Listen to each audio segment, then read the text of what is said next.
월스트리트 주린이 35회 시작합니다. 저는 진행을 맡은 Z세대 최다희 인턴 PD고요. 오늘도 두 분의 기자님과 함께합니다. 한승국 기자님. 네, 안녕하세요. 그리고 오랜만에 나와주셨습니다. 손승국 기자님 안녕하세요. 안녕하세요. 오랜만에 봬요. 네, 오랜만에 제가 몇 회 나왔었더라?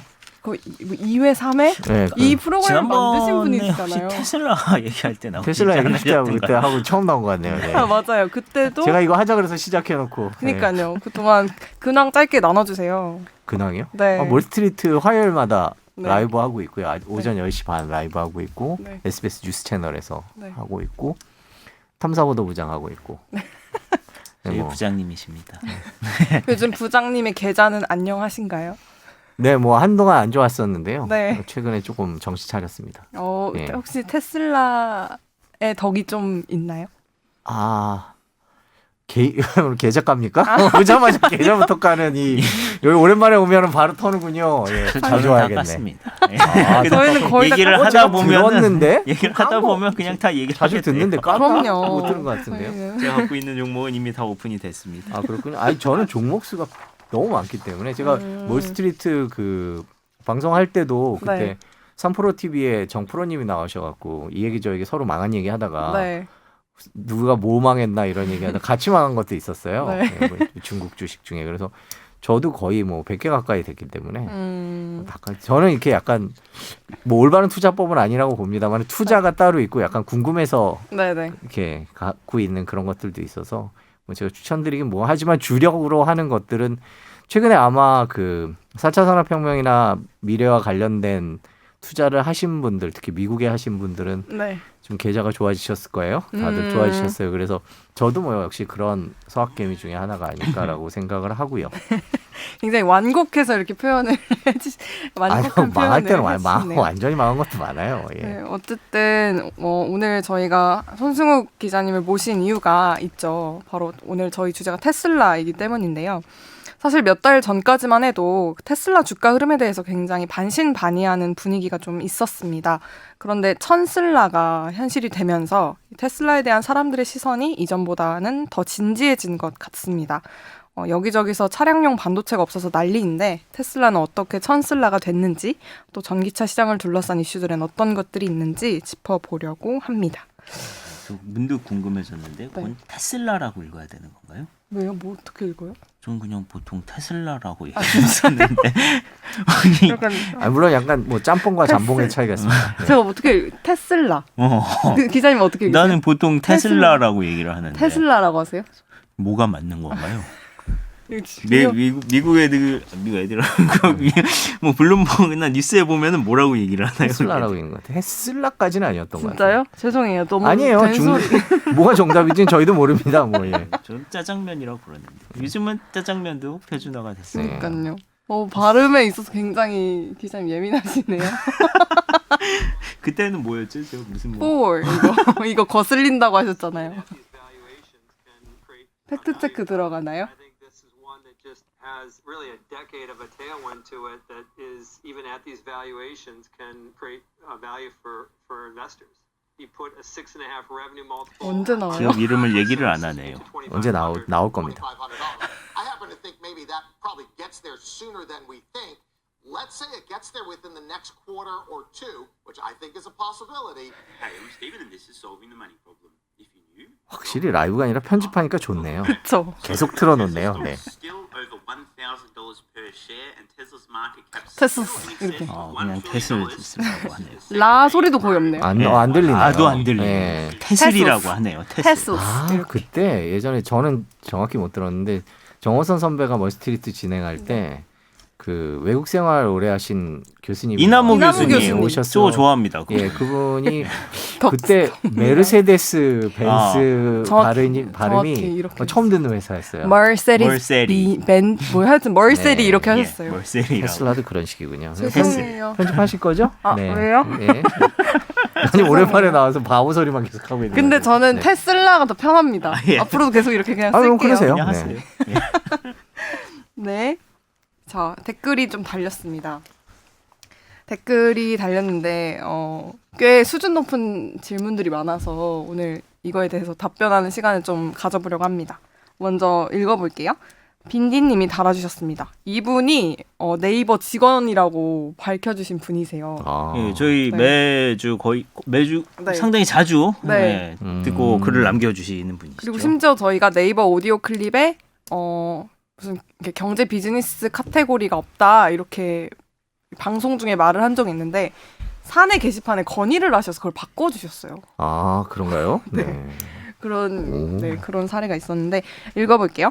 나오자마자 애용하던 토스가 요즘 들어 부쩍 평가가 좋아진 것 같아 뿌듯합니다. 토스를 만든 비바 리퍼블리카에 투자하고 싶은 마음까지 생겼는데요.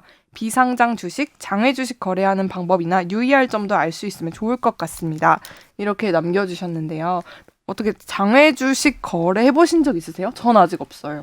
저도 가끔 막 이제 새로 이제 화제가 되는 스타트업이라든가 뭐 이런 데 소개가 되고 기사가 나오면은 궁금해서 찾아보는데 상장이 안 된 곳들도 의외로 많습니다. 뭐 지금 적어주신 네, 그런 기업도 그쵸. 아주 대표적인 사례인데 그래서 저희가 이제 해보려고요. 예. 맞습니다. 예. 저희가 한번 해보고 1주 정도? 다음 주 방송에 저희가 한번 다음 주 혹은 다다음 주 방송에서 얼핏 보니까 이제 뭐 네. 몇 가지 방법이 있는 것 같은데 한번 해보고 알겠습니다. 저희가 해보고 구체적인 네, 답변을 드리도록 말씀드리겠습니다. 하겠습니다. 다음 지빈님이 남겨주셨습니다. 저희 지금 그게 답변인가요? 해보고 네. 아, 그렇군요. 네. 네. 다음 지빈님이 열심히 남겨주셨습니다. 준비하고 있었더니 해보고 네 알겠습니다. 죄송합니다. 저희가 해보고 네, 진행 방해해서 죄송합니다. 하겠다는 네. 답변을 드리기로 준비를 하고 나왔어요. 아 그렇군요. 네. 전 한승 기자님 뒤에 이어서 답변하려고 했는데 넘어가네요. 답변 해주세요. 아니 괜찮습니다. 해주세요. 해보시고 답변하는 게 좋을 것 같습니다. 그럼 네. 다음 주에도 나와주세요. 다음 지빈님께서 남겨주셨습니다.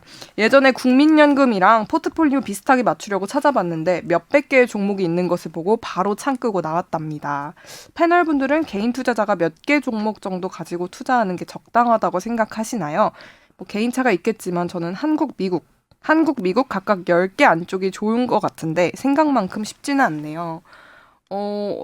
종목 엄청 많이 갖고 계시다고 아까 말씀해 주셨죠. 근데 투자로서 종목을 갖고 있는 건 아니고요. 네. 그냥 관심 가지려고 갖고 있는 한 주씩 갖고 있는 것들이 거의 80% 정도 되거든요. 네. 근데 이게 주린이 아니에요? 네, 예, 맞아요. 질문 수준이 그쵸. 월스트리트 댓글보다 본방 댓글보다 훨씬 높은 것 같아요.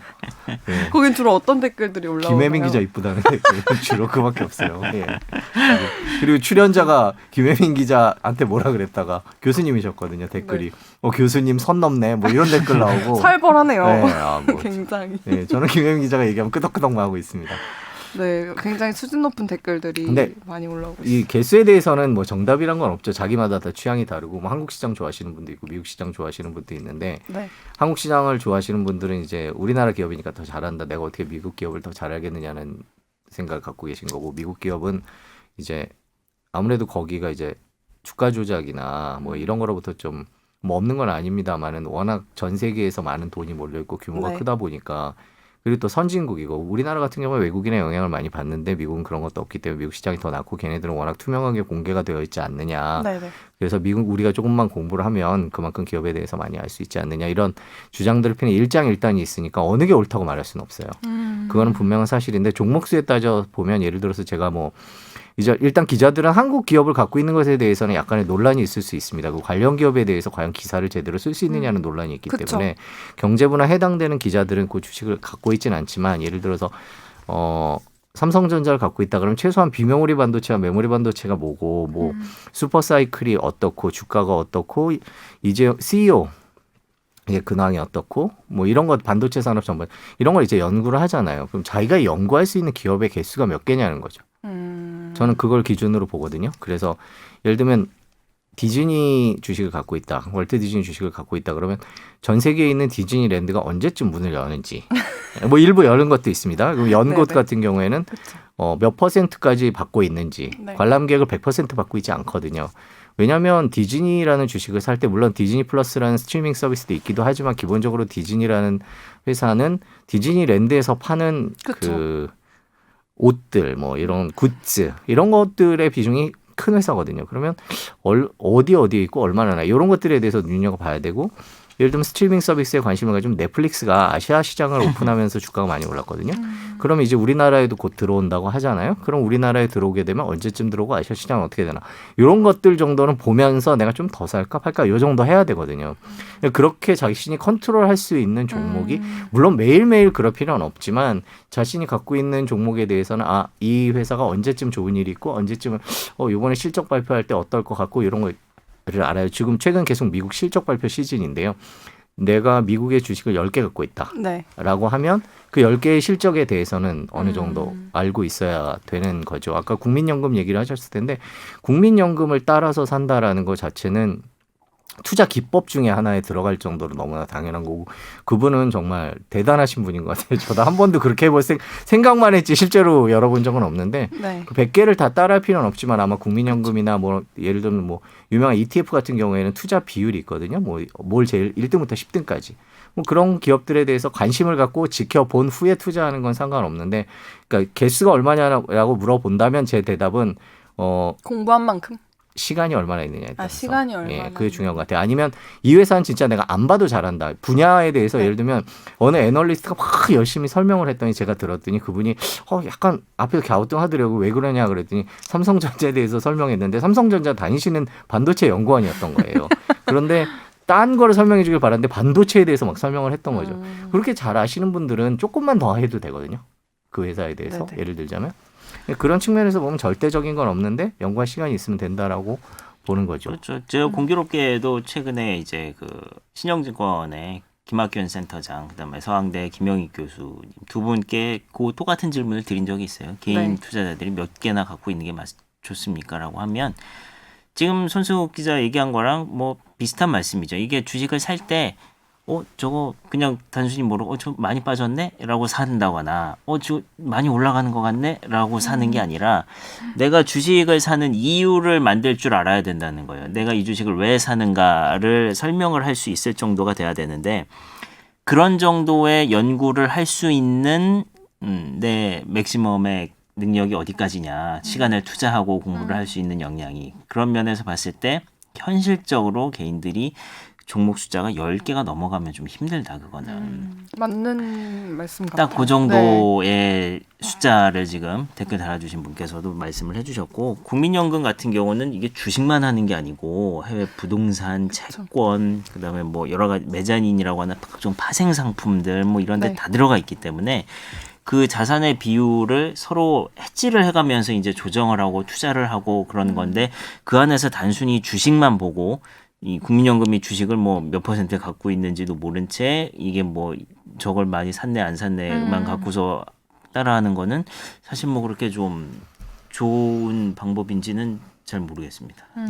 네, 저도 세봤는데요, 제 종목을. 그러니까 뭐 한 주 그냥 이렇게 막 즉흥적으로 산 거 빼고 좀 정말 빼요? 네?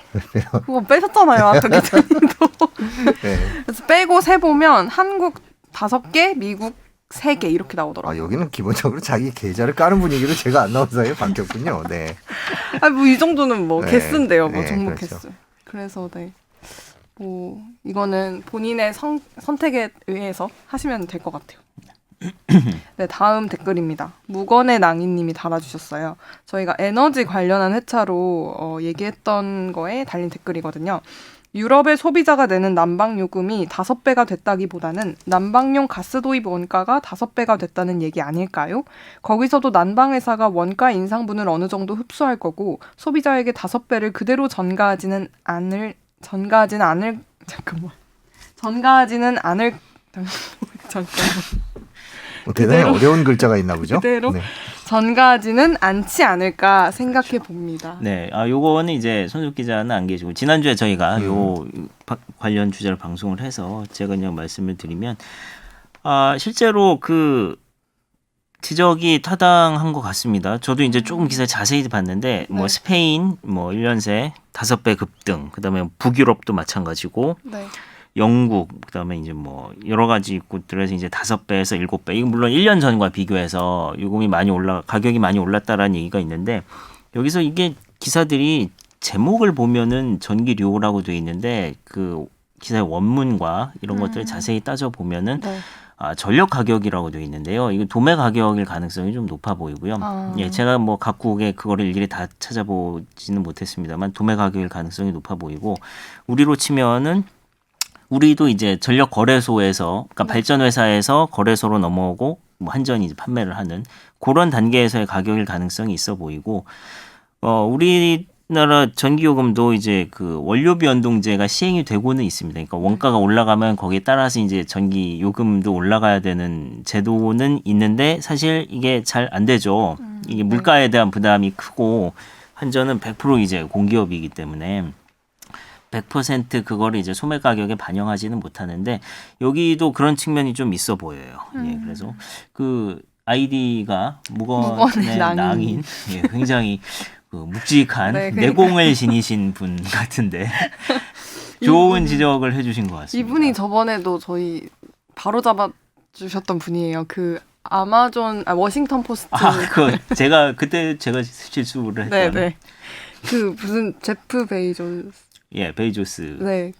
그분 하여튼 잘못 저희가 실수로 방송 중에 잘못 말했던 부분을 댓글로 이렇게 항상 바로 잡아주시는 아주 감사한 청취자분이십니다. 내공이 느껴지는 게 그쵸. 요즘에 그 전력요금 유럽에서 얘기가 많은데 그런 것들이 이제 약간 정치적으로 소비되는 경향이 좀 있어요. 그래서 그쵸. 아마 그래서 그게 아마 더 귀에 잘 들어오셨을 수 있는데 실제로 제가 예전에 이건머니 시절부터 계속 얘기를 하던 거는 결국 친환경 에너지를 가기 위해서 중간에 약간의 뭐라 그럴까 혼란기가 있을 것이다라는 네. 얘기를 예전부터 했었고 그 과정이죠. 그러니까 코로나 이후에 약간 뒤틀린 구조도 있을 거고요. 친환경으로 가는 와중에 친환경 에너지라는 게 날마다 맑으면 참 좋고 날마다 바람이 불면 참 좋겠지만 그게 아닌 날들이 훨씬 많고 근데 어떤 날은 훨씬 더 바람도 많이 불고 햇빛도 쨍쨍해서 약간 남을 때도 있고 그런 것들을 어떻게 저장할 것이냐 그러니까 그런 것들을 얼마나 효율적으로 배분할 것이냐 이런 것들에 따라서 전기요금은 달라지는 거거든요. 네, 이제 그쵸. 유럽 각국이 지금 뭐 미국도 뒤늦게 나서고 있습니다만은 유럽이 가장 앞서 친환경 에너지에 있어서 앞서 나간다고 볼 때 이런 시행착오 과정을 가장 먼저 겪을 거고요. 그 뭐 지금은 이제 그 가격 때문에 자원 가격 때문에 그렇기는 하지만 그런 것들이 조금 더 안정될 수 있는 계기가 될 거예요. 지난번에 예를 들어서 작년에 미국의 텍사스에 한파가 몰아닥쳐서 전기가 막 안 들어오고 이러면 사람들이 거의 얼어 죽을 뻔했는데 그때 보면은 이제 막 뭐 눈이 날리고 이럴 때 뭐 테슬라 지붕만 깨끗해서 거기만 전기가 들어갔다는 뭐 이런 식의 얘기들이 네. 있거든요. 그러니까 항상 기존의 전력 보급망과 그거를 바꾸려는 시도들 간의 그런 의견 충돌, 해석의 차이들은 계속 존재하지 않을까 그렇게 생각합니다. 네. 이거 그 다음 댓글은 그냥 패스할까요? 말을 중간중간 오디오가 겹치. 얘기하고 얘기할까요? 네, 다음 댓글입니다. 하연님께서 남겨주셨어요. 말을 중간중간 끼어들어 오디오가 겹치면 듣기 힘들어요. 죄송합니다. 주의하겠습니다. 네, 저희가 예전에 이건머니 시절에는 훨씬 심했는데요. 막 뭐 손승욱 기자, 김범주 기자, 막 권혜리 기자 막 다 뒤엉키면은 막 씹히는 경우들이 있었는데 네. 저희 비교적 네, 저도 예. 해명을 하자면 제가 편집하는 입장에서 해명을 해보자면 이 주린이 프로그램은 그나마 안 겹치는 프로그램이다. 이 골룸 채널 내에서 이렇게 해명을 드려봅니다. 예전에 김범주 기자랑 권혜 기자랑 저랑 같이 얘기했는데 심지어 그래서 무슨 뭐 서로 말 못해서 뭐 환장한 사람들이 뭐냐 뭐 그런 그런 식의 댓글이 댓글들도 달린 있었어요? 적도 있었습니다. 네, 그럼요. 예. 원래 오늘 별로 할 내용 없다고 30분만 하자 그래놓고 1시간 반 한 적 있습니다. 네. 그런 적도 있으셨다면서요. 한번 이렇게 녹음하고 하시고 재미없어서 다시 하셨던 경우도 있어요. 그건 몇 번 있습니다. 아, 그래요? 예, 재미없어서 오늘도 재미없으면 다시 한번 하죠. 뭐. 진짜요? 저는 뭐 시간 많으니까요. 네, 그러면 이제 본격 주제로 넘어가 보겠습니다. 사실 저는 천슬라라는 얘기가 한 몇 달 전부터 기사에서 나오기 시작했을 때 올해 안엔 좀 어렵지 않을까라는 생각을 했었어요. 제가 그렇게 생각한 주된 이유는 일론 머스크의 잦은 돌발 행동 때문이었는데요. 근데 이렇게 천슬라가 돼서 좀 저는 예상하지 못했던 갑자기 순식간에 뭐 지금 벙찐 두 사람과 여유 10월 이때 그냥 갑자기 만만하신 손승욱 부장님.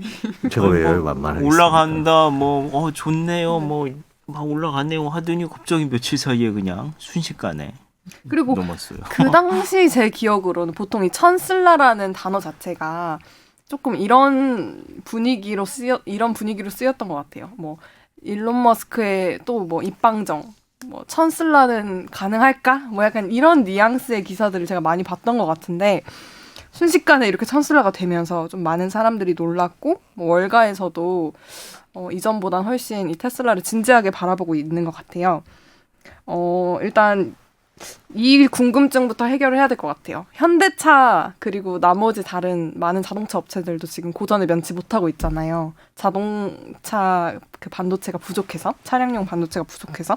근데 테슬라는 어떻게 이렇게 혼자 잘 나가고 있는 건지 설명이 필요합니다. 그 테슬라는 그 저희 몰스트리트 본편에 김광석 교수님이 나와서 네. 테슬라 반도체에 대해서 설명을 하셨는데 테슬라는 이렇게 일관화된 시스템들을 갖고 있고 그러니까 자기가 다 할 수 있는 그런 시스템들을 가지고 그다음에 전기차라는 자체가 워낙 그 복잡하지가 않잖아요.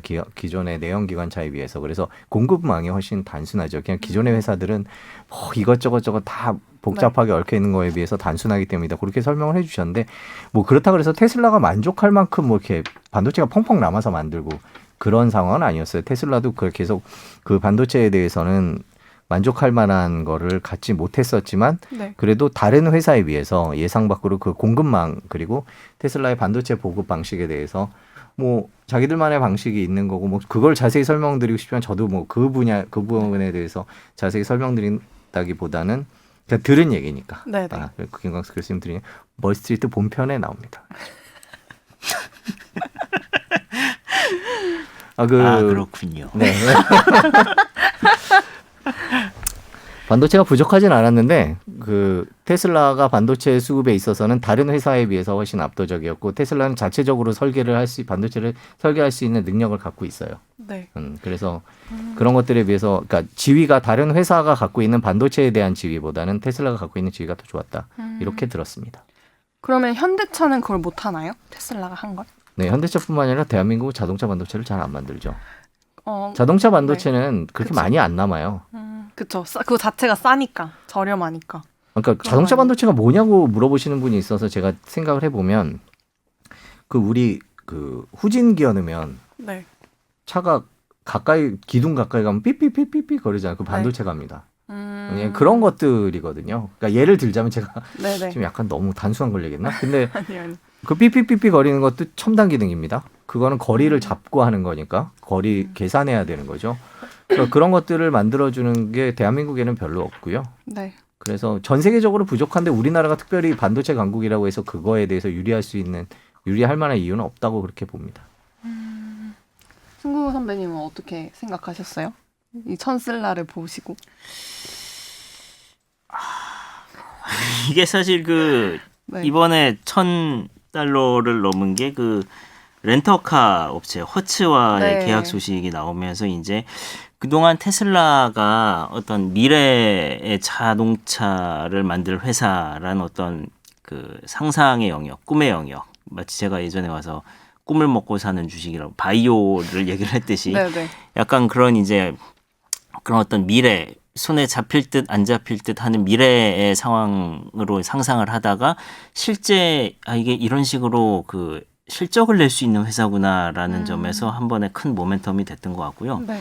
허츠가 뭐 10만 대를 네. 구매를 하기로 했죠. 맞아요. 예. 근데 그게 10만 대를 구매를 했다는 의미는 앞으로 어쨌든 구매량은 늘려갈 것이고 또 더 중요한 의미는 물론 허츠가 이제 제일 큰 렌터카 회사이긴 하지만 다른 렌터카 업체들도 그러면 야 허츠에 가면은 테슬라가 있다는데 우리도 이 사람들이 글로 네. 찾아갈 테니 네네.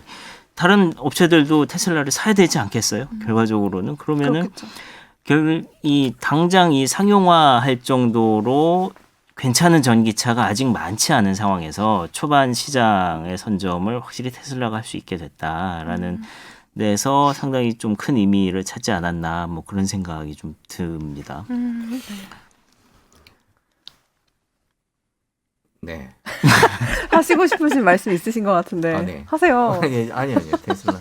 제가 테슬라 편들다가 예전에 욕을 하도 많이 먹어갖고.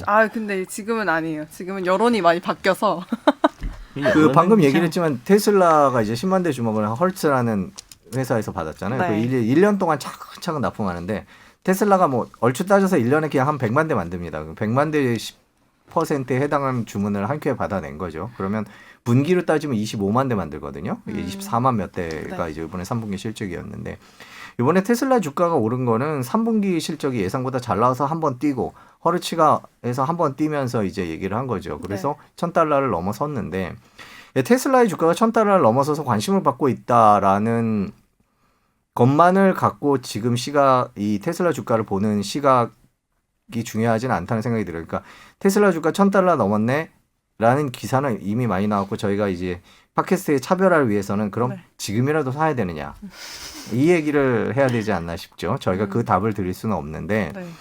지금 최근에 이제 블룸버그가 보도한 거에 따르면 모건 스탠리의 한 애널리스트가 분석을 해서 $1,200에서 $1,600까지 뭐 이런 것들을 내놓기는 했어요. 물론 테슬라에 대한 예상 중에 높은 축에 들어갑니다만은 네. 새롭게 해서 그것만 생각하면 올라갈 수도 있다라고 생각이 들지만 실제로 테슬라 좀 불안하잖아요. 일론 머스크가 여전히 건재한 상황에서 그렇기 때문에 이 테슬라에 대해서 지금이라도 투자를 해야 되느냐 안 해야 되느냐라는 고민을 했을 때는 되게 여러 가지 복합적인 얘기를 해야 되는데 네. 저한테 얼마 시간을 주실 수 있나요? 많이 드릴 수 네. 있어요. 근데 재미없을까 봐. 아니요.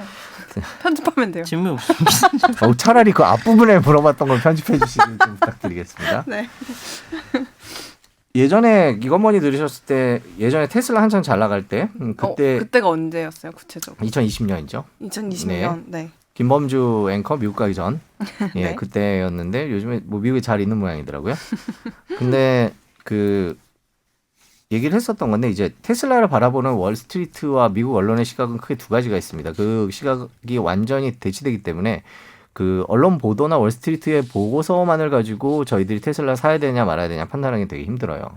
일론 머스크가 처음에 뭐 광고를 안 해서 언론이랑 사이가 안 좋았다라는 얘기도 있지만 기본적으로 언론이랑 친하진 않았습니다. 그래서 2019년 같은 경우에 뭐 불과 지금 진짜 몇 년 안 됐지만 그때 네. 망한다는 얘기 있었거든요. 테슬라가 망한다. 네, 망한다고. 왜냐하면 차를 제때 배달을 못하고 돈도 없고 현금도 모자라고 뭐 이런 얘기가 불과 2년 전에 있었던 거거든요.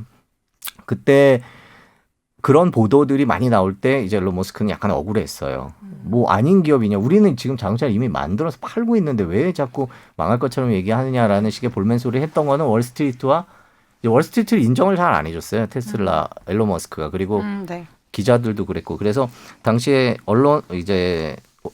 테슬라에 대해서 좋지 않은 시각이 분명히 미국 내에 있고 그래서 그 보도만을 보면 여전히 테슬라에 대해서 부정적인 언론들도 있어요. 뭐 테슬라가 지금 $1,000지만 아마 예상하는 뭐 예상 주가를 훨씬 저 밑에 있는 물론 지금은 무시당하고 있지만 뭐 $200, $300 이런데 걸고 있는 애널리스트들도 있을 정도로 네. 그렇게 일론 머스크에 대한 뿌리 깊은 불신이 존재하거든요. 뭐 우리도 올해 중반에 그 일론 머스크의 트윗질에 대해서 디신 분들이 참 많았잖아요.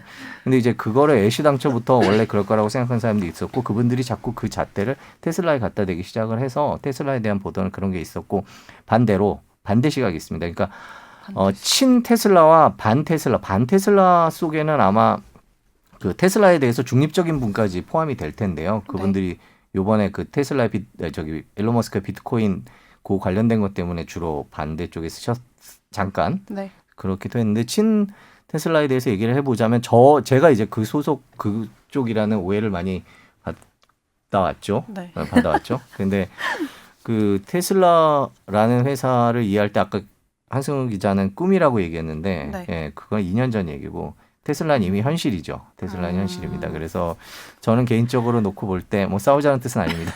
아니 저는 그래서 예전에 예. 꿈이었지만 현실이 예. 돼서 주가가 뛰었다라는 말씀을 드린 거니까요. 그렇죠. 그 테슬라 제가 오늘 여기 팟캐스트 오면서 진짜 오랜만에 원고를 썼는데 네. 정말 아직도 저는 지금 테슬라 주식을 많이 갖고 있지는 않습니다. 많이 갖고 있지는 않고 예전만큼 많이 갖고 있지는 않은데 그 테슬라를 제가 참 좋아했었구나라는 생각이 드는 거죠. 오랜만에 테슬라 홈페이지도 다시 들어가 봤는데요. 그 테슬라가 갖고 있는 여러 가지 것들을 보면 최근에 테슬라가 더 주가가 올라갈 거라고 저는 더 올라갈 거라는 쪽에 찬성하지는 않습니다만은 단기적으로. 네. 그런데 뭐 예를 테슬라가 보험도 하잖아요. 그다음에 네. 자율주행도 하잖아요. 태양광은 뭐 이미 실적이 아주 좋아지고 있고요. 발전소도 이제는 그러니까 예를 들어서 다이피디님이 내가 땅이 한 10,000평 있는데 여기다가 발전소를 줘야겠어. 태양광 발전소를 테슬라에 전화하면 됩니다. 뭐 우리나라는 안 되지만 네. 하여튼 됩니다. 그런 것도 하고요.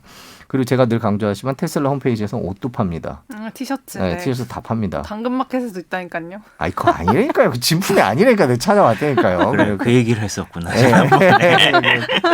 하여튼 테슬라는 그렇게 팬덤이 있는 회사이고 네. 그 다양한 분야에서 계속 확장을 해 나가고 있거든요. 예, 그런 측면에서 볼 때 테슬라가 나아갈 수 있는 방향, 그리고 워낙 자율주행에 있어서는 탁월하게 앞서가고 있다라는 평가를 받고 있기 때문에, 그러니까 예를 들어서 이번에 테슬라 주가가 올랐다는 이유로 배터리와 관련된 회사들의 주가가 다시 오르거든요. 야, 테슬라가 이만큼 만들려면 배터리를 누군가 만들어야 될 거 아니야. 그럼 전기차, 물론 앞으로는 비율이 달라지겠습니다. 전기차 가격의 40%를 배터리가 차지한다고 봤을 때, 뭐 지금이야 파나소닉이랑 LG랑 미국, 중국의 CATL이라는 세 개의 회사가 납품을 하고 있지만 앞으로 더 많이 늘어날 수도 있고, 뭐 또 다른 회사가 새로 들어갈 수도 있고, 이런 측면에서 막 수혜주라는 게 나오기 시작을 네, 했거든요. 그쵸. 수혜주 예, 있죠. 테슬라 수혜주.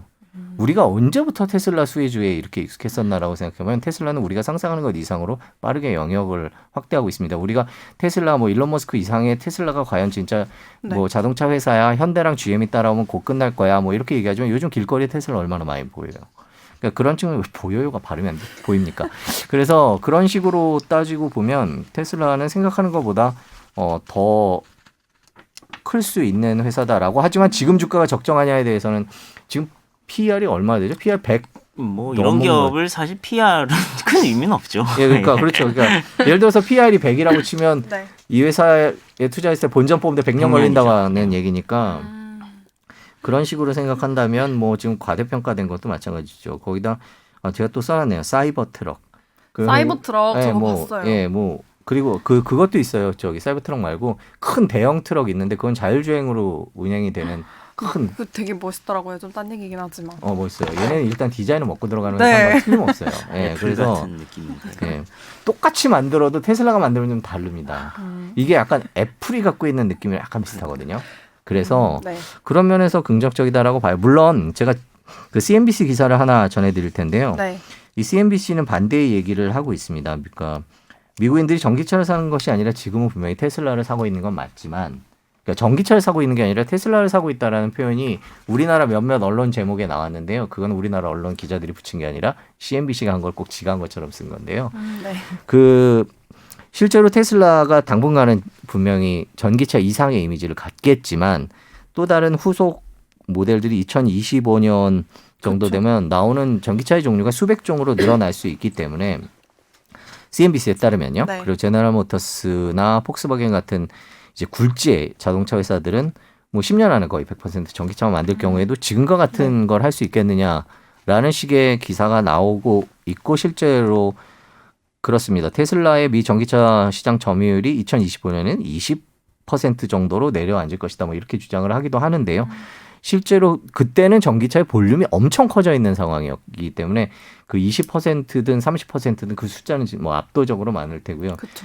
테슬라에 반격하는 회사들의 면면을 보면 지금 한때 폭스바겐이 유럽에서 테슬라를 눌렀었어요. 한 네. 분기인가? 근데 다시 뒤집어졌거든요. 그만큼 테슬라가 우리가 예상했던 것보다 훨씬 더 잘하고 있어요. 그리고 제너럴 모터스나 현대차가 생각보다 빨리 못 쫓아오는 분위기거든요. 네. 이번에 현대차가 얼마 전에 뭐 보셨겠지만 그 컨퍼런스 콜 3분기 있었는데 예상보다 전기차가 많이 팔렸다고 한껏 자랑을 했습니다. 더 많이 팔고. 주주들 속은 얼마나 탈까요? 네, 그 9만 9천 대 해놓고 25만 대 테슬라인데 9만 9천 대 전기차 팔고 물론 예상보다는 선전하고 있는 것도 분명한 사실입니다. 현대차 같은 경우에는 현대차 주주분들은 많이 안 좋죠. 지금 기분이 많이 안 좋은 상황인데 그쵸. 그 전기차 판매량이 늘고 있고 특히 미국의 바이든 행정부가 미국 전기차를 중시하는 일종의 무역 장벽을 만들고 있기 때문에 또 현대차가 미국 공장도 짓고 판매한다, 미국에 생산하겠다 이런 얘기들 나오고 있기 때문에 또 한국 생산보다는 뭐 민감한 얘기인데 하여튼 생산성이나 뭐 이런 괜찮아요.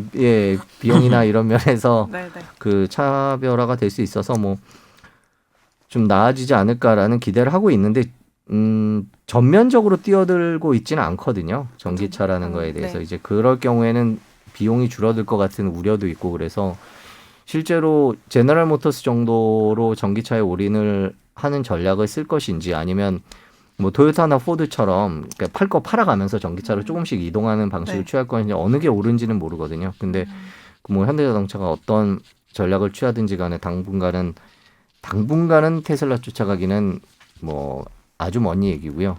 대신에 뭐 하겠다고 하니까 현대 이번에 컨퍼런스 콜에서 저희 뭐 기자들이 눈여겨본 것도 앞으로 얼마나 빠르게 바뀔 거냐라는 건데 생각보다 빠르게 움직이겠다라고 얘기를 했으니까 좀 지켜봐야 되지 않을까 싶습니다. 뭐 현대차 같은 경우는 앞으로 지금 그 고급 브랜드인 제네시스는 전부 전기차 친환경차로만 네. 출시를 하겠다라고 이미 발표를 한 상황이고 이 전기차 자체만으로 보면 그 글로벌 메이커들이 지금 굉장히 빠르게 뛰어들고 있고 실제로 그쵸. 이제 차들이 계속 잘 나오고 있습니다. 그 독일 3사 뭐 벤츠, BMW, 아우디에서 각자 다 이제 전기차들을 초기 모델에서 이제 한 번 정도 바뀐 그 정도 개량된 모델이 나오고 있고 포르쉐 같은 하이엔드급 브랜드에서도 타이칸이라고 하는 너무 예쁘더라고요.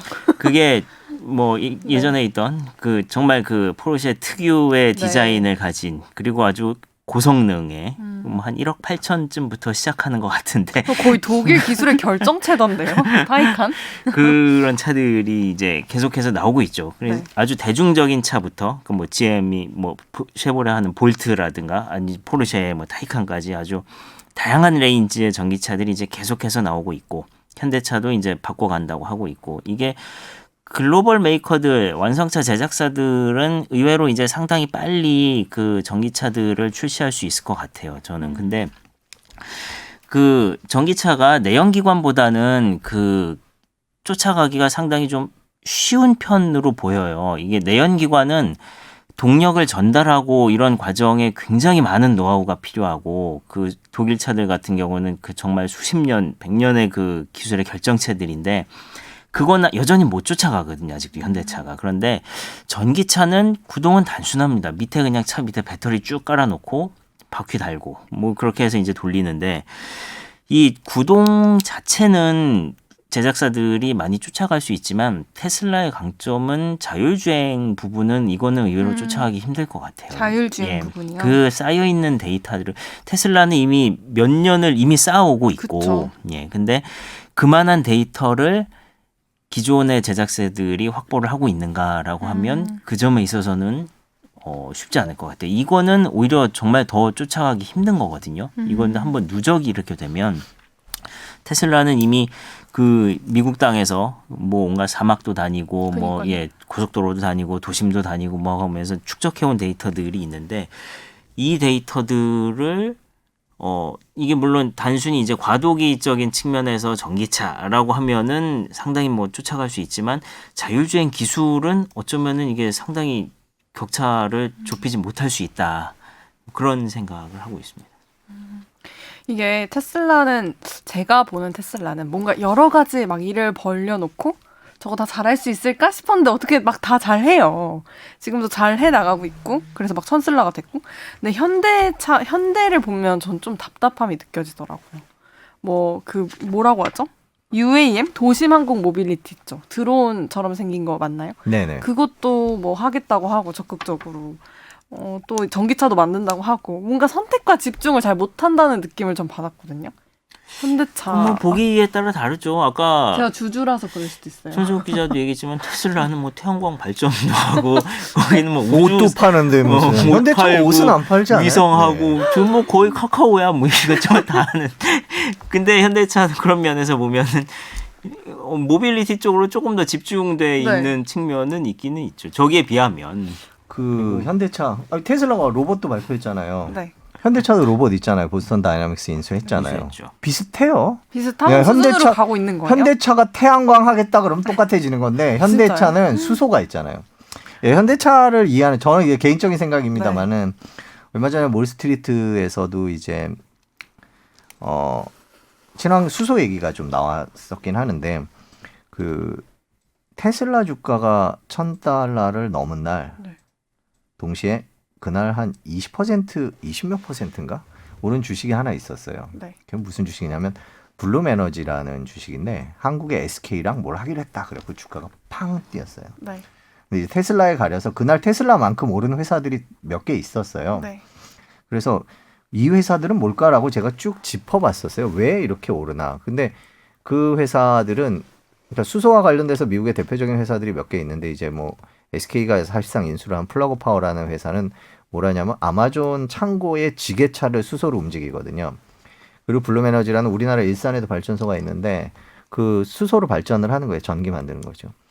그러니까 그들이 수소로 할 수 있는 일이 그렇게 많지는 않아요. 할 줄 아는 게. 근데도 주가는 되게 높은데 현대차는 일단 수소로 트럭은 움직이거든요. 확실히. 그래서 확실히 그러니까 거기는 뭐 그렇다 아니다. 니콜라의 생각이 나네요. 갑자기. 뭐 SUV도 있으니 우리 지난주에 넥소 얘기도 했지만 네, 분명히 이제 네, 참 움직이고 다니고 있거든요. 있습니다. 이제 그런 측면에서 수소는 전기보다 좀 오래 멀리 갈 수 있다는 장점이 있죠. 힘이 좀 세고 전기가 훨씬 편하고요. 그래서 승용차는 아니지만 예를 들어서 뭐 드론도 요즘에는 수소로 날리거든요. 드론이 왜 오래 안 가잖아요. 힘도 약하고 그래서 그런 면에서 수소 기술을 갖고 있는 현대차가 이제 대형 드론을 날린다라는 식으로 접근을 하는 거고 그 보스턴 다이나믹스라는 그 로봇 보셨어요? 그 개처럼 생긴 로봇인데 네. 예. 그거 그 로봇이 원래 그게 구글 거였다가 손정희 회장한테 갔다가 현대로 온 거예요. 근데 그게 원래는 미군 해병에서 군인들을 짐을 대신 날아주는 강아지라 그러니까 좀 뭐 귀엽다. 군사용으로 개발된 아니 군사용 로봇이라 뭐 군사용은 군사용 못 만들게 돼 있으니까 군용. 정확한 용어가 뭐라 그래야 되지?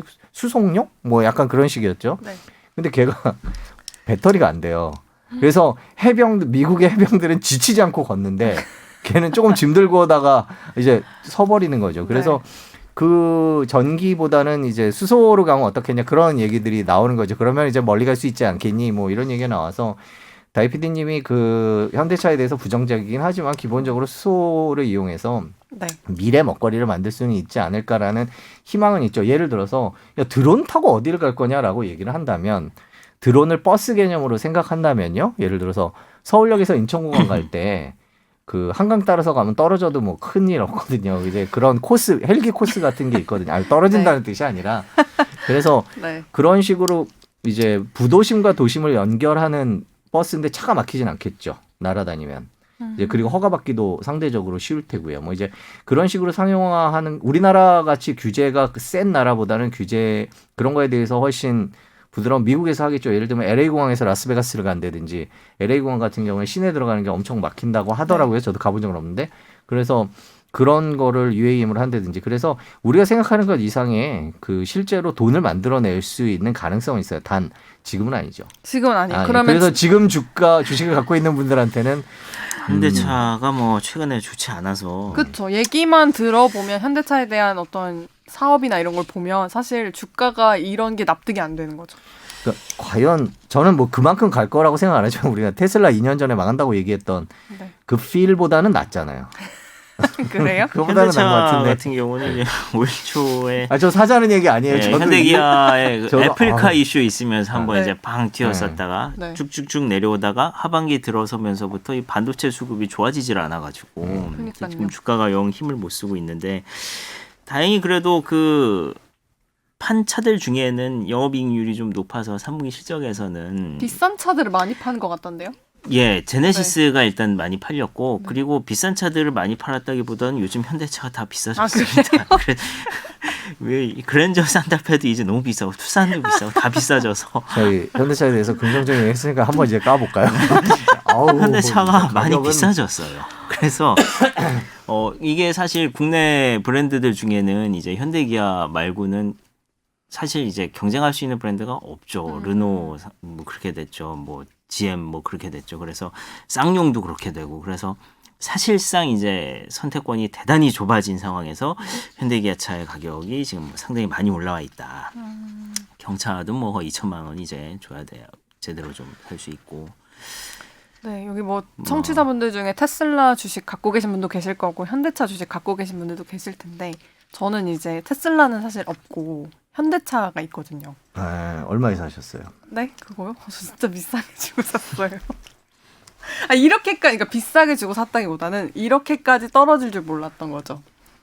현대차 그래서- 주가를 얘기할 때 제가 전문가한테 들었던 얘기 중에 가장 명쾌했던 게 그런 거였어요. 원래 아예 코로나 때 10만 원 정도 했잖아요. 그래서 10만 원에서 15만 원 올라온 거는 뭐 때문이고, 뭐 15만 원에서 20만 원 올라온 거는 제네시스 때문이고, 네. 20에서 25만 원 갔던 거는 뭐 애플 때문이고, 뭐 이런 식으로 너무나 단순하게 설명을 했던 기억이 있는데, 지금 20만 원 정도 하잖아요. 현대차. 그러니까 그런 뭔가 모멘텀이 나와주지 않으면 올라가기 힘든 것도 사실이에요. 그리고 그쵸. 뭐 제가 아까부터 조심스럽게 얘기를 했습니다만은 네. 현대자동차의 생산성 측면이나 이런 거에 대해서 여전히 논란이 있고요. 그리고 한국 자동차라는 한국 브랜드라는 것 때문에 한국 시장 전반적으로 지금 상황이 3천선에서 뭐 왔다 갔다 하고 치고받고 하는 상황이기 때문에 현대차, 삼성전자 두 개가 힘을 받기 위해서는 조금 전반적인 상황이 달라져야 되는 또 그런 효과들도 있어야 돼 갖고 현대차 주가에 대해서는 뭐 좀 지켜봐야 된다 이렇게 얘기를 하는데, 또 뭐 좋은 소식이 연말에 있을 거란 얘기도 있었는데 현대차가 지금 연말 아니에요? 그렇죠, 연말이죠. 네. 지금 연말인데. 뭐 이제 좀 내놔도 되지 않을까 개인적으로 생각해 이제 보면. 전화해갖고 이제는 좀 연말 얼마 안 선무기 남- 실적도 냈는데. 뭐 이제 또 뭐 해도 될 것 같다. 아니 뭐 좋은 소식이 있으면 아, 묵히지 말고 그쵸. 좀 내놔라 이제. 묵히는 건지 없는 건지. 아, 스트레스 받아. 애플은 이 시장에 안 뛰어들까요? 저는 뛰어들지 않을까 싶은데요. 아, 네. 그 애플 뛰어든다고 기사 쓸 수 있으면 세계적인 특종이죠. 아, 근데 네. 전기차예요? 그쵸. 그러니까 애플이 차를 만약에 만든다고 하면 얼마나 잘 만들까 싶은 생각이 드는 거죠. 누가 만드나요? 애플이요. 그러니까 애플은 직접 안 만들잖아요. 애플 핸드폰은 fak스콘이라고 중국에 있는 공장에서 대만 회사가 만드는데, 네. 애플은 이제 우리나라 기아가 만들 거다 뭐 이런 얘기 있었는데 네. 잘 만들겠죠. 저는 지금 애플 주가가 뭐 최고 150까지 갔다가 뭐 120, 130, 140 여기 왔다 갔다 하는데요. 네. 애플이 자동차를 만들기 시작하면 그 이상의 평가를 받는 거는 틀림없겠죠. 애플이 만들면 잘 만들지 않겠는가라는 얘기는 저도 동의를 합니다. 최근에 애플이 이렇게 뭐 액정 닦는 천을 내놔서 그게 그렇게 잘 팔린다고. 네, 애플은 다릅니다. 저도 예전에 이른바 애플 뭐라고 부르는 분들에 대해서 애플 근데 그것보다 좀 예쁜 단어가 있어요. 아 뭐가 있나요? 사과 농장 주인. 아 사과 농장 주인. 너무 억지 아닙니까? 왜요? 농장 주인. 그게 뭐 애플 좋아하는 사람들을 그렇게 부른다고요? 네. 사과 농장. 그러니까 모든 게 다 사과인 거예요. 별로 탐났잖아. 그렇군요. 걔한테 사과를 좀. 이거는 아야. 편집을 해주시죠. 절대 편집 안 되겠네요. 예, 그렇군요. 네. 애플 바 말씀하시는 거죠. 네? 애빠. 그런 표현이 있나 보죠? 애플바. 네, 애플 근데 바. 네. 전 애플을 쓰지는 않습니다만 네. 애플 주주예요. 아, 네. 네, 그런 분들 애플을 많아요. 네, 애플을 갖고 있는데 네. 애플이 내놓을 때마다 감탄하게 되는데 아시다시피 한국의 기업에 다니고 있으면 시스템 자체가 안드로이드 시스템을 써야 되기 때문에 애플을 잘 못 쓰는 경우가 많습니다. 그래서 2대씩 들고 다니다가 결국에는 포기하는데 네. 그래서 애플이 전기차 시장에 뛰어들 경우에는 좀 다르죠. 이게 좀 철진한 얘기를 해서 어떻게 다 아시는 얘기 아닐까 싶기도 한데 애플이 자동차 시장에 뛰어들면 테슬라랑 붙어야 되겠죠. 그렇죠? 그렇다면 그쵸. 결국에는 테슬라의 플랫폼 시스템과 애플의 이 뭐죠? 애플 iOS가 갑자기 생각이 안 나. 예. 그럴 수 있죠. 예. 그래서 네. 애플이 이게 정면으로 플랫폼이 붙는다라는 기사가 한 몇 달 전에 왕창 쏟아졌었죠. 간단하게 설명드리면 테슬라 태양광이 설치되어 있는 집에 사는 제가 테슬라 차를 사는데 그 시스템 자체가 다 테슬라 시스템이죠. 예를 들면 집에 미리 에어컨 켜고 그쵸. 뭐 네, 전기 그렇겠죠. 공급하고 자동차 충전하고 전화하고 이런 집에 IoT가 전부 테슬라로 움직이게 되면 야 테슬라가 핸드폰 내놓는 거 아니야? 라는 얘기가 나오고 아니면 어느 그 휴대폰이 테슬라 시스템을 쓰게 되겠죠. 그러니까 반대로 애플은 휴대폰에서 시작을 하는 거죠. 휴대폰에서 쓰고 우리 집이 iOS를 쓰고 그리고선 뭐 모든 시스템을 다 애플이 컨트롤할 수 있는 불 켜고 끄고 뭐 그런 거 있잖아요. 네네. 쉬리야 불 꺼라 그거 있잖아요. 그런 것들이 다 이제 되는 거죠. 그래서 궁극에는 테슬라랑 애플이랑 결국에는 붙을 거다. 특히 스페이스X를 통해서 테슬라가 인공위성을 낮게 띄우고 그걸 바탕으로 해서 통신망을 구축을 하잖아요. 그 우리나라는 잘 이해가 안 되지만 우리나라는 구석으로 갈수록 안 터지잖아요. 나라가 좁아서. 근데 미국은 어디 외진 곳으로 가면 거의 전화가 안 되죠. 무선 전화가 안 되기 때문에 걔네들한테 있어서 위성 전화라는 거는 되게 멋진 그때 누가 그 얘기를 했는데 그때 CNBC 기사가 뭐였냐면 캠핑 가서 그 테슬라 그 스페이스 X에 위성 전화를 쓸 수 있지 않겠느냐라는 걸 쫙 해갖고 이렇게 뭐 별 떠 있는 무슨 캠핑 어디 가서요? 예 우리는 캠핑 가면 터지잖아요. 캠핑 가면 다 인스타 스토리 올리고 막 다 이러잖아요. 아, 우린 터지잖아요. 네, 터지니까. 우린 캠핑 가봤자 터지는데 미국은 안 터지니까. 그래서 그런 식으로 얘기하면 결국에는 테슬라가 그런 통신까지 다 잡는 거 아니냐. 스페이스 X와 테슬라가. 그렇게 되면 플랫폼 경쟁이다라고 얘기를 했고 애플도 자동차를 만든다는 것 자체가 자동차가 그 배터리가 솔직히 말하면 저희 집에 에너지 저장 시스템이 될 수도 있거든요. 그러니까 차에다가 그냥 전기를 저장해 놓는 거죠. 네. 뭐 이제 급할 땐 물론 집에 다 ESS 배터리가 있겠지만 ESS 배터리요? 집에 있는 배터리를 이렇게 약간 있는 말로 아, ESS라고 하더라고요. 그 네. 전력을 저장을 해놓는. 아, 네. 집에 배터리가 있는 거죠. 충전 시설이. 네. 그래야지 낮에 태양광으로 발전해 놓은 거 밤에 틀죠. 이제 그런 식의 배터리들을 자동차도 배터리가 워낙 크니 점점 커지면 그런 역할을 할 수 있지 않겠느냐라는 얘기도 있고요. 여기 두 개를 여기다 저장했다 저기다 저장했다 이렇게 쓰는 스마트 그리드 이렇게 똑똑하게 알아서 전기를 가장 싼 가격에 가장 조금 쓸 수 있도록 만드는 시스템이 점점 발달하고 있거든요. 미국에 있어서 그 스마트 그리드 만드는 회사의 주가는 정말 수직으로 치솟고 있거든요. 진짜 그거밖에 안 하는데도. 이제 그런 식의 것들을 놓고 볼 때 네. 결국에는 애플 얘기를 해주셨지만 애플과 테슬라는 거기서 만나지 않겠느냐 플랫폼에서 그런 얘기들이 있죠. 근데 오늘 제가 나와서 너무 재미없는 거 아니에요? 아니요? 그 전에 들을 때 되게 재밌게 들었는데 갑자기 너무 공부하는 분위기가 된 것 같아요 지금. 조용히 있어야지. 네. 아니에요. 왜 갑자기 또 뭐 애플 그렇죠. 애플과 테슬라. 그 네. 와중에 그러면 이제 완성차 업체들은 어떻게 생존을 모색해야 할까? 뭐 여러 가지 브랜드들의 이제 뭐 그렇죠. 그게 합종 고민일 연행의 가능성이 살아 있죠. 처음에 이제 전기차 하이브리드 뭐 이런 거 이제 처음에 이제 막 커지고 할 때 기존의 제작사들끼리 이제 막 같이 공유도 하고 막 뭐 MOU도 맺고 뭐 이런 걸 했었거든요. 앞으로 저렇게 완전히 새로운 모빌리티 세상이 열린다고 했을 때 기존 제작사들이 이제 어느 쪽에서 누구랑 같이 이제 연대를 하게 되느냐도 아마 재미있게 보일 수 있는 포인트가 될 것 같은데 물론 또 중요한 거는 우리나라의 현대차가 이제 거기서 어떻게 포지셔닝을 할 것인가. 지금 요즘에 나오는 현대차들도 자체적으로 보면 블루링크라고 해서 상당히 그 통신을 이용한 서비스들을 많이 합니다. 그래서 자동차에서 뭐 주유소에 가면 자동으로 뭐 앱, 기아페이 뭐 이런 게 달려 있어요. 그래서 기아페이요? 그렇게 해서 거기다 등록을 해놓고 어디 이제 주유소에 가면은 내릴 필요 없이 그냥 이제 그걸로 저절로 뭐 결제가 되고 뭐 그런 것들이 이제 시도는 하고 있죠. 네. 정의선 회장이 이제 오면서 기존의 정몽구 회장 시절과는 뭐 글로벌한 기업 환경 자체가 바뀌기도 했고 현대차 자체적으로도 기업의 성격이 좀 많이 바뀐 게 아닌가 그렇게 보이기는 합니다. 네. 되게 테슬라랑 애플이 결국에는 붙을 수 있겠다 이런 말씀을 하시니까. 근데 지금은 테슬라랑 엔비디아 자율주행은 구도가 그렇게 돼 있죠. 테슬라 진영과 엔비디아 진영. 네.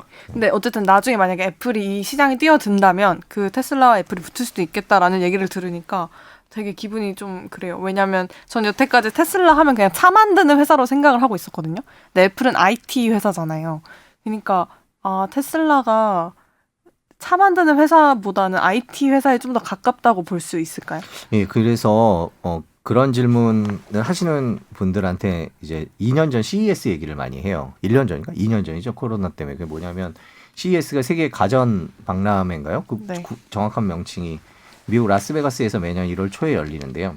그 해마다 이렇게 유행이라는 게 있어요. 그러니까 예를 들어서 아까 그 다이 PD님이 그렇게 싫어하던 UAM도 예, 그때 한 3, 4년 전, 3, 4년 뭐야 더 됐지. 이미 CES에 등장을 했어요. 네. 그래서 날아다니는 드론, 사람이 드론 태우고 다닌다 뭐 이런 것들이 나왔는데 2년 전에 이제 CES의 트렌드가 그거였죠. 원래 가전업체니까 뭐 삼성, LG가 무슨 텔레비전 쫙 구부러지는 TV 뭐 이런 거 막 내놓고 옆에서 그 중국의 모 회사가 거의 비슷한 거 따라해갖고 네. 우리도 뭐 이런 식으로 그런 게 화제였었던 CES가 갑자기 자동차 회사들이 들어오기 시작을 한 거죠. 그러면서 전기차 회사들이 이제부터 모빌리티라는 개념을 가지고 인공지능과 이동성과 효율성과 이런 것들을 가지고 사실상 큰 휴대폰, 큰 스마트폰, 휴대폰이 아니라 큰 스마트폰 같은 자동차를 이제 접근을 하기 시작을 했죠. 그 동시에 IT 업체들이 그쪽 방향으로 가기도 했고요. 그래서 궁극적으로는 형태가 자동차의 모습을 하고 있던, 휴대폰의 모습을 하고 있던, 아니면 집의 모양을 하고 있던, 한때는 그 냉장고가 될 거란 얘기가 있었어요. 예. 네. 냉장고나 TV가 될 거란 얘기도 있었지만 그거의 중심이 될 수 있는 플랫폼 경쟁으로 가고 있다. 그렇게 봐야 되겠죠. 그래서 올해 아마 잘 모르시겠는데 2년 그 코로나 때문에 안 하다가 내년 2022년 1월 3일부터 미국 라스베가스에서 다시 오프라인으로 CES가 열립니다. 코로나가 열린다. 큰일 날 소리 했네. 예, CES가 열리는데 네. 이번 CES를 보면 또 우리가 어디로 투자해야 될까에 대해서 보시면 CES에 이제 보면은 그 많은 진짜 뭐 언론도 언론이고 유튜버들도 많이 계신데 이제 보면 외국 유튜버들도 많이 있거든요. 미국. 그래서 유튜브 같은 데 한번 찾아보시면 어떻게 빨리 바뀌고 있구나라는 걸 알 수 있는 그런 어디에 투자하면 좋을까라는 걸 알 수 있는 게 CES고 그래서 방금 다이피디님의 정확한 지적은 2년 전에 이미 약간 분위기가 보였다라고 얘기를 드릴 수 있을 것 같네요. 어쨌든 이 CES 여기서 좀 투자 아이디어를 찾아보는 것도 네, 근데 괜찮은 뭐 방법이라는 거기서 몇 년 거죠. 전에 나왔는데 아직까지 소식 없는 회사도 많아요. 네, 제가 참고로 말씀드리면 예를 들자면 네. 몇 년 전 CES에 되게 그 구글 글라스 같은 안경, 맞아요. 첨단 안경을 개발했으나 그래서 상장까지 됐으나 주가는 기고 있는 뭐 그런 회사들 많습니다. 그러니까 뭐 거기서 상 받는다고 모두 잘 되는 건 아니지만 그 회사가 또 몇 년 뒤에는 잘 될 수도 있으니까. 오랜만에 그렇게 CES도 열리고 다 열린다고 하면은 그냥 거기 호텔이나 뭐 이런 주식을 사는 것도 CES가 열리는 거기 열리는 호텔이요? 뭐 이런 발상도 CES가 또 새롭네요. 라스베가스에서 열리는데 그때가 되면 호텔 값이 정말 몇 배가 뜁니다. 숙박비가. 그래요? 예. 평소 관광철에 뭐 이렇게 가면은 뭐 라스베가스 호텔비가 그렇게 비싸지 않아요. 거기는 숙박을 시켜놓고 카지노를 많이 하게 하는 게 네. 이제 그런 식으로 해서 호텔들이 수익을 많이 내는데 CES 같은 행사가 열리면은 그 일대 라스베가스 메인 거리 스트립이라고 하는 그 주변의 1급 호텔들은 정말 숙박비가 천정부지로 뜁니다. 그런 데는 이제 일반 관광객들이 아니라 기업들이 가고 기업들이 이제 법인으로 비용을 처리하고 하는 거기 때문에 그때는 호텔들이 돈 많이 벌죠. 이렇게 또 투자에 있어서 힌트를 주셨네요. CES면 지나고. 예. 그 CES뿐만 아니라 그러니까 그런 식으로 이제 그쵸. 행사들이 열리기 시작한다면 그쵸. 뭐 크게 보면 이게 뭐 지금 리오프닝 같은 거 요 근래 테슬라 이런 게 쭉 올라가는데 그 호텔 관련된 ETF들은 좀 약간 빠졌어요.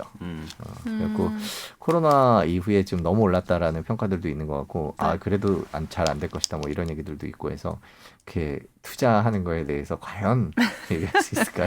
투자는 항상 언제까지나 본인의 판단인 거죠. 그럼요. 저는 뭐 그냥 제 생각을 말씀드려요. 네. 지금 호텔 주식들 많이 올라가 있을 수도 있어요. 근데 왜 갑자기 마스크 쓰세요, 기자님?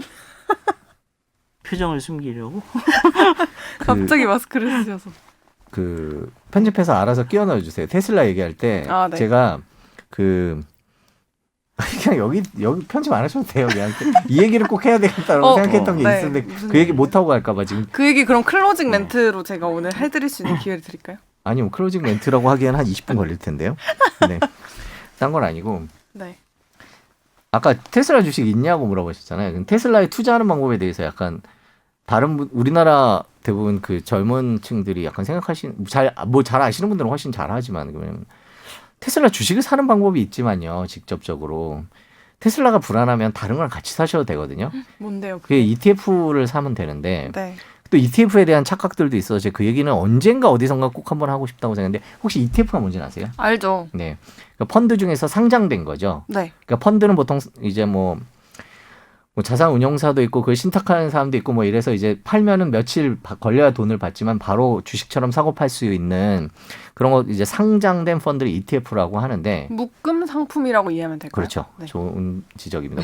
묶음 상품. 상품인데 섹션별로도 있고 섹터별로도 있고 네. 뭐 나라별로도 있어요. 네.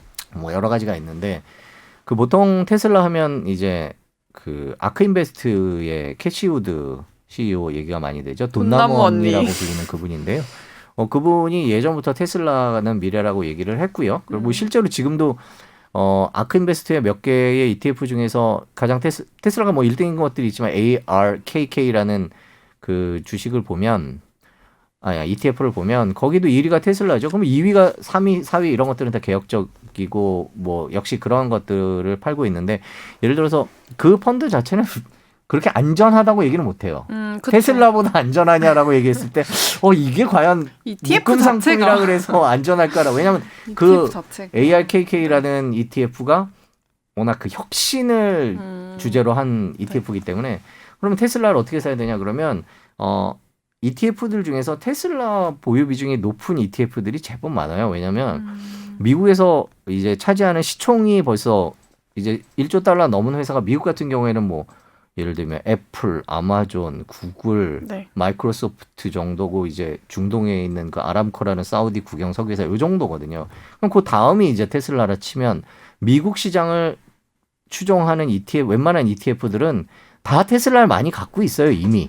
그 비율만큼 갖고 있거든요. 네. 얼마나 큰지 비율만큼 갖고 있기 때문에 나는 테슬라를 사기 위해서 안전하게 사기 위해서 캐시우드의 아크 인베스트의 ETF를 사겠어라고 얘기하는 거는 꼭 그렇게 안전하다고 얘기할 수는 없어요. 근데 그렇지만 테슬라 하나 사는 것보다는 좀 낫겠죠. 그렇지만 안전하게 미국 시장과 테슬라라는 걸 사고 싶다 그러면 지금은 예전에 안 그랬지만 지금은 이미 테슬라의 시총 규모가 어마어마하게 커져서 미국 시장에 투자하는 ETF라면 테슬라의 지분이 제법 있어요. 제가 그래서 어제 테슬라 지분이 많은 ETF가 뭔지를 찾아봤더니 아마 우리나라 분들도 많이 사신 ETF로 알고 있는데 QQQ처럼 이제 QQQ. 예, 요거 네. 티커가 QQQ예요. 네. 예, QQQ 같은 이 기술 관련된 ETF나 아니면 스파이나 뭐 IVV나 뭐 요런 그 미국 S&P 500 지수를 추종하는 ETF들을 네. 예, 보면 이미 테슬라 지분이 많거든요. 그래서 저는 꼭 테슬라를 사야 되느냐라는 질문에 대해서 다른 식으로 투자할 수 있는 방법이 있고 다른 식으로 투자하는 방법도 예를 들어서 제가 말한 대로 급진적인 나는 테슬라 같은 회사들만 갖고 있겠어 라고 생각을 한다면 아크인베스트를 갈 수도 있는 거고 아니야 나는 그냥 미국 시장을 믿겠어 그러면 뭐 예를 들면 다른 미국 시장 S&P 500을 추정하는 여러 펀드들을 특히 펀드 종류가 워낙 많으니까 나는 수수료 낮은 걸 사겠어 이런 식으로 해서 투자할 수 있는 방법이 있기 때문에 제가 아까 처음에 시작할 때 테슬라를 지금이라도 사야 되느냐라는 판단은 저희가 막 나눈 테슬라의 미래에 대한 여러 가지 논란을 한번 생각을 해보시고 결론적으로 투자할 수 있는 방법은 ETF부터 테슬라 그냥 직접 사는 방법까지 그쵸. 되게 다양한 방법이 있으니까 그거를 테슬라 이거 $1,000 넘었는데 $1,000 넘었다는 얘기는 100만 원이 넘었다는 얘기잖아요. 그러면 100만 원을 다 주고 살 거야 말 거야 이렇게 물론 이제 일부씩 살 수도 있지만 네. 그렇게 생각하는 것보다는 조금 더 다양하고 많은 방법들이 찾아보면 있다라는 거죠. 그래서 그거를 펀드 우리나라 대한민국에 있는 펀드 나는 환전이니 뭐 외국 주식이니 이런 거 못 하겠다 그러면 국내 물론 이제 수수료가 좀 다소 있습니다만은 국내에 있는 걸 살 수도 있는 방법도 있고요. 그래서 테슬라 일단 1단계로 제가 꼭 드리고 싶은 1단계 테슬라를 더 사겠다 안 사겠다라는 판단을 해보시고 그 다음에 살 수 있는 방법 주식을 살 것이냐 ETF를 할 거냐 펀드를 살 것이냐 그럼 펀드 ETF를 산다 그러면 테슬라 비중이 뭐 1%인 거 3%인 거 네. 2% 찾아보면 다 비중이 공개가 돼 있거든요. 그래서 그런 것들을 사고 수수료 만만치 않거든요. 그 수수료 물론 미국 ETF는 쌉니다만 우리나라 는 좀 다소 비싸기 때문에 그런 것들을 고민을 하는 요 과정을 거쳐야지 딱 뭐 아니면 도라고 하기에 테슬라는 매력적인 회사임에는 틀림없지만 앨런 머스크는 여전히 위험한 CEO라는 건 틀림없는 사실이다. 주가 측면에서. 그렇게 생각하시는 거죠. 네, 네. 그렇게 생각하는 거죠. 물론 일론 머스크가 없는 예전에도 말씀드렸듯이 일론 머스크가 없는 테슬라는 상상할 수 없다라는 게 제 개인적인 지론입니다. 네, ETF로 투자하는 방법에 대해서 또 짚어주셨습니다. 너무 전문적으로 재미가 없는 것 같아요. 아니요, 재밌어요. 반성하고 있어요. 예. 더 뭐 하실 말씀 있으세요? 기자님은요? 오늘 준비하신 얘기 다 하고 가셔야 되는데. 저요. 네. 그 얘기 안 했네요. 네. 테슬라에 전기차에 관심이 있으면 전기차 업체뿐만 아니라 뭐 예를 들면 충전 인프라 같은 거. 충전. 뭐 그런 것들에 대한 저는 주로 이제 우리나라 시장보다는 이제 미국 시장에 관한 이야기인데요. 네. 충전 인프라 같은 거에 대해서 물론 충전기가 뭐가 제일 많냐라고 따지면 어느 회사가 1위야? 그럼 뭐 유명한 회사들이 있습니다. 무슨 차지 포인트라든지 EV고라든지 이렇게 뭐 여러 회사가 있지만 1위는 테슬라예요. 네, 여전히. 그래서 테슬라 충전기를 엄청 깔았거든요. 그리고 테슬라 예를 들어서 집에 충전기 깔 수 있어요. 50만 원 조금 넘으면 집에 충전기 달 수 있거든요. 미국 가정 같은 경우에. 네. 근데 거기 이렇게 써 있어요. 홈페이지 들어가 보면 이거 설치는 전문가가 해야 된다. 그래서 직접 전문가. 사서 설치하실 수는 없다. 이렇게 돼 있긴 하지만 그래요? 네. 되게 이쁜 조그만 충전기. 집이 주차장 같은데 미국 가정에 그렇죠. 다 설- 차고가 있으니까. 차고가 있으니까 그래서 거기 설치할 수 있는 그런 충전기들 팔고 있거든요. 네.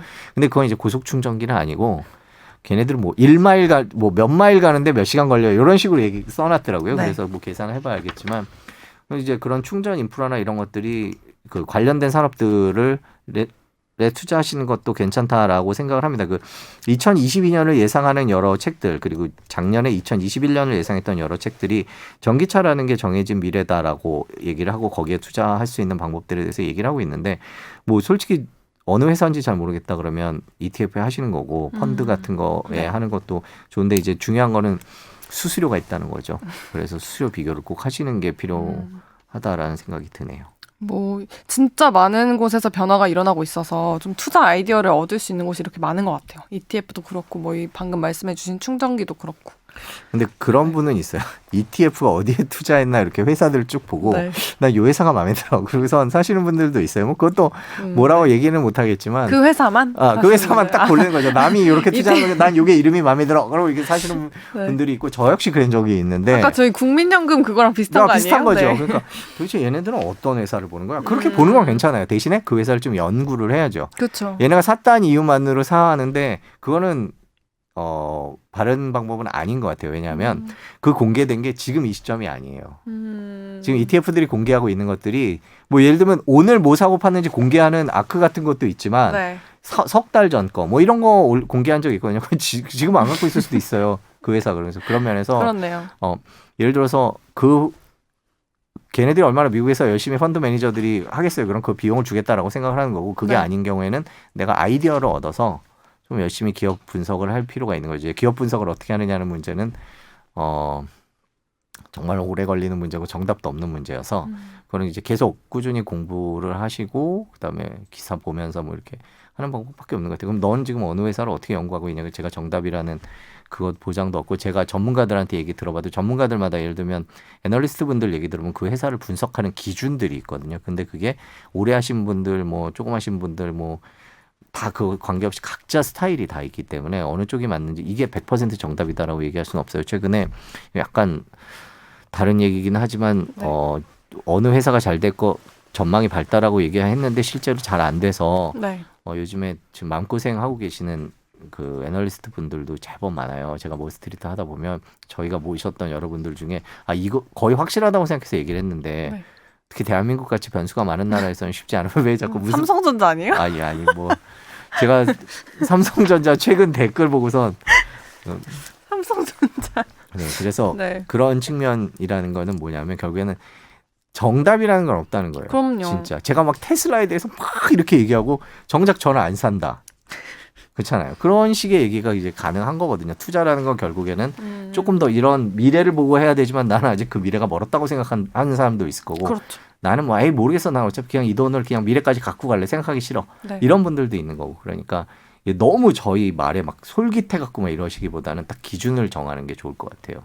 예를 들면 다이PD도 현대차 갖고 있는데 뭐 다이PD가 지금 물린 거 보면 다이보다는 싸게 샀다. 뭐 약간 뭐 그런 전략도 있을 수 있는 거고. 네, 요거는 편집하는 게 나을 것 같네요. 아니 괜찮아요. 네. 정신승리엔 여러 가지 방법이 있죠. 있죠 정신승리. 그리고 계속 버티다 보면 언젠가 오르기도 하더라고요. 오늘 게스트분 모셔봤는데 거의 뭐 테슬라 머스크의 남자죠. 우리 손승우. 이 이슈 할 때마다 늘 그러니까요. 찾아와서 오늘 이렇게 게스트분을 모셔봤는데 오랜만에 출연하신 소감 짧게 부탁드립니다. 어떻게 항상 이렇게 월스트리트 본편에서 진행을 또 오랜 시간 하셨잖아요. 네네네. 근데 전 출연이 좋아요. 근데 또 이렇게 오랜만에 게스트로 초청을 자주 저희가 좀 해드렸는데. 불러주세요. 자주 불러주세요. 진짜요? 네, 근데 지금 그런 것 같아요. 저는 테슬라 얘기를 엄청 많이 했지만 네. 제목 중에 가장 이번 테슬라 관련 제목 중에 가장 재미있는 거, 공감하는 거, 성악 게임이 7월에 팔고 배 아팠다. 뭐 요거 있지 않습니까? 그쵸. 네, 그때 많이 떨어졌을 때. 네. 그러니까 5월에 500달러까지 갔다가 떨어졌다가 거의 7월 때 40% 조금 빠졌고. 올랐거든요. 그래서 야, 나 이 회사 이제는 진짜 힘들다. 저도 그때 거의 대부분 다 팔았기 때문에 이 천슬라 혜택을 오롯이 누리진 못했습니다만은 지금 오롯이 누리지 누리지 못하고 못했습니다만은 계시나. 네네. 대신에 테슬라를 포기하기 힘들어서 ETF에는 조금 담아놨었기 때문에 그러니까 그 핑계로 ETF를 샀기 때문에 물론 다른 것도 많이 올랐지만요. 그래서 조금 덜했는데 결국에는 테슬라를 너무 이렇게 칭송한 방송만 매번 하는 것 같아서 제가 뭐 아니요. 테슬라를 많이 갖고 있거나 이런 건 아니다라는 말씀을 꼭 드리고 싶었습니다. 그리고 뭐 이게 뭐 머스크의 남자라 그러니까 약간 로맨스 느껴지고 이런 건데 약간 좀 별론 것 같아요. 예, 그래서. 왜요? 저희 편견 없는 방송 지향하는데요. 네, 진짜 세상이 정말 많이 빨리 변하고 있는 것 같고 그 여러 가지 변화의 순간에서 여러 가지 투자 아이디어를 얻어보는 것도 좋은 방법인 것 같습니다. ETF 오늘 꿀팁 알려주셔서 감사합니다. 아, 예. 뭐 ETF도 역시 그 안전하기는 나눠서 분할로 살 수 있어서 아까 뭐라고 네. 했죠? 묶음 상품. 네, 묶음 상품. 묶음 상품인데 종류가 다른 묶음 상품은 아니거든요. 뭐 종류가 다른 것도 있지만 그 테마가 있죠. 그렇죠. 약간 이렇게. 테마에 따라서는 그냥 한꺼번에 망할 수도 있고 테마가 폭망할 수도 있는 네, 거기 네. 때문에 안전하지 그러니까 100% 안전하지 않다는 게 투자라는 개념이 현재 자본시장법에서 보면 원본 손실. 투자를 권한다는 얘기는 너 돈 잃어볼래? 라는 그쵸. 얘기와 같은 뜻일 수도 있거든요. 그만큼 투자라는 게 항상 조심스러워서 야 누가 땄다라는 얘기에만 솔깃할 건 아니다라는 게 항상 드는 생각인 것 같아요. 테슬라 $500 때 사라고 사람들이 그렇게 얘기했는데 그때 왜 안 샀나 싶기도 한데 안 산 떨어질 두 사람. 때는 정말 사기 힘들고 그리고 아까 한 300 갈 것 말씀하셨지만 같은데 어떻게 사요 그때? 이게 오래 그렇게 참고 기다리다가 내 평균 매입 단가 비스무리하게 올라오면 본전 찾았대. 꼴도 보기 싫어. 하고서 이제 조금 오르면 그냥 팔죠. 네. 이게 그 개미 투자자들의 매매 패턴에서 굉장히 아주 거의 제일 많이 관찰되는 패턴 중에 하나입니다. 이게 제 얘기네요. 크게 못 먹는 이유 중에 하나예요. 그렇죠. 이게. 그냥. 예. 근데 마음이 당연히 힘들거든요. 당연히 그렇죠. 그럼요. 예를 들어서 삼성전자 주식을 8만 원에 샀는데 지금 몇 달째 8만 원 못 가고 있잖아요. 지금은 예를 들면 8만 5천 9만 원에 샀다. 그러면 지금 몇 달째 그러고 있는데 예를 들어서 다음 달 9만 원이 됐다. 어떻게 하시겠어요? 이제 삼성전자 그렇죠. 팔겠죠. 그러면 그럴 수 있다. 제가 하이닉스 주식을 그때 평균 한 10만 원 정도에 예전 얘기입니다. 네. 10만 원 정도에 샀는데 직후에 8만 원으로 떨어지는 거예요. 그래서 직후예요? 몇 달을 계속 그러고 있었죠. 몇 달을. 그러다가 10만 원이 다시 오길래 절반을 팔았어요. 네. 그리고 나서 15만 원 갔죠. 그 절반은 벌었네요. 그리고 계속 들고 있다가 지금 역시 10만 원 안에 다시 그렇군요. 떨어져 있죠. 그 다이피디는 아는 얘기인데 제가 판 주식 가르쳐 달라는 사람들이 있었어요. 와. 제가 팔기만 하면 오른다고. 그 얘기 하셨어요. 네, 그게 맞아요. 뭐냐면 제가 대표적으로 그 줌이라는 회사 있잖아요. 줌이 그 코로나 직전에 코로나 몇 달 전에 상장이 됐거든요. 그래서 사셨어요, 제가 그때? 줌을 계속 하고 있는데 줌이 그렇게 안 올랐었어요. 계속 떨어지고 막 이러다가 그때 파셨어요? 그러다가 그냥 거의 똔똔대고 팔고 코로나 왔죠. 뭐 수직으로 올라갔죠. 책을 한번 내보시는 게 어때요? 내가 팔았던 주식들 이런 거. 아니 그거보다는 최근에 뭘 팔았는지를 매주 나와서 한번 얘기해 보면 어떨까 싶기도 하네요. 그러니까 한 똔똔되면 팔고 싶은 마음이 들어요. 그게 사실이죠. 네, 오늘 손승욱 기자님 게스트석에 이렇게 초대해서 다양한 인사이트들 얻어봤습니다. 나와주셔서 너무 감사하고요. 앞으로도 종종 초대해드리는 걸로 하겠습니다. 네, 부탁드리겠습니다. 네, 오늘 방송 여기서 마치겠습니다. 감사합니다. 감사합니다. 고맙습니다.